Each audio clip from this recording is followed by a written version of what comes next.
Welcome back to the Fox 4 Weather Center. We start with the latest on the tropics, and everything close to home is nice and quiet. And it's especially this time of year that I'm particularly focused on what could be developing in the Gulf or the Caribbean. But again, close to home, things are A-OK. What we will be monitoring heading into next week is a wave of energy forecast to roll off the coast of Africa. It is forecast to emerge into the warm Atlantic waters. Lower wind shear could mean a slightly better opportunity for some development over the Atlantic. But again, this is something that we will be monitoring heading into next week. Nothing of immediate concern. What we're facing today, yet another round of scattered showers and thunderstorms. Let's take you live to our France Eye Care Tower camera, situated just to the north of Alico Road in southern Lee County.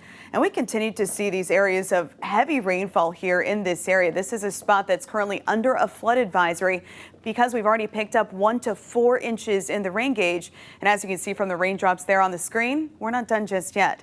Here's the problem. The storms that have developed, they're moving very, very slowly. And that slow motion combined with abundant moisture in the atmosphere from the low to mid and upper levels, that's capable of producing those heavier pockets. So a flood advisory has been issued for eastern Charlotte and parts of eastern Lee County, including Alva, Olga, Lehigh Acres, just to name a few spots. South Fort Myers stretching down toward the Estero area. So this flood advisory is in effect until 7 o'clock, so do watch for some areas of isolated flooding. Another spot I'm watching right now is this nearly stationary thunderstorm that's parked here from Inglewood up to Minnesota, currently affecting southern Sarasota County, also heading up through 41. So if you are in this area, don't be surprised by some ponding on the road. I'm expecting rainfall totals there to range from 1 to 3 inches. Likewise, this thunderstorm here now affecting the Northwest Cape and across the northern Cape, now moving into the central part of Cape Coral into Matlacha. This rather robust thunderstorm is not only producing lightning, but also exceptionally heavy rainfall right along Burnstore Road, for example. So if you are traveling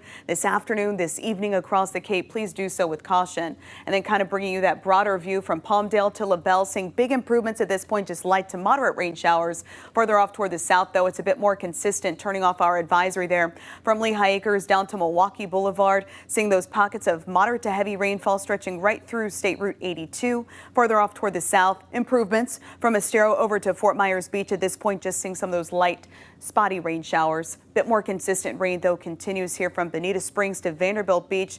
And again, these storms, they're slow movers. The good news is that here in the next couple of hours, within the next couple of hours, these storms will really be losing their energy. But look at this. Nearly all of Collier County at this point, from Naples to Everglades City, Port of the Islands down to Marco. Marco, heads up. All of this is diving your direction, but along the alley, we are dealing with that abundant moisture. It's all courtesy of this stalled boundary that we're going to be stuck with again heading into tomorrow. Over the weekend, though, improvements are expected. So I want to show you this. This is our precipitable water forecast. It measures the amount of moisture throughout the column of air. So looking at all of the moisture that we have in the atmosphere, that's why we have such heavy rainfall right now. You see a lot of green.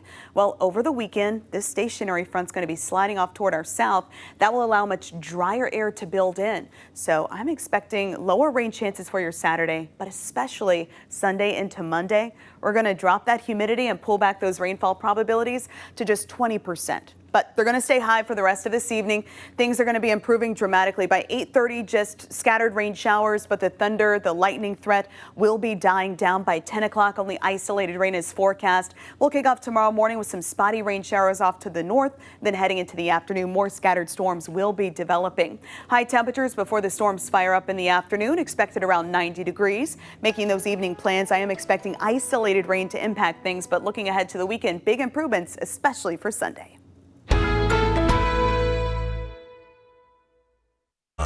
Your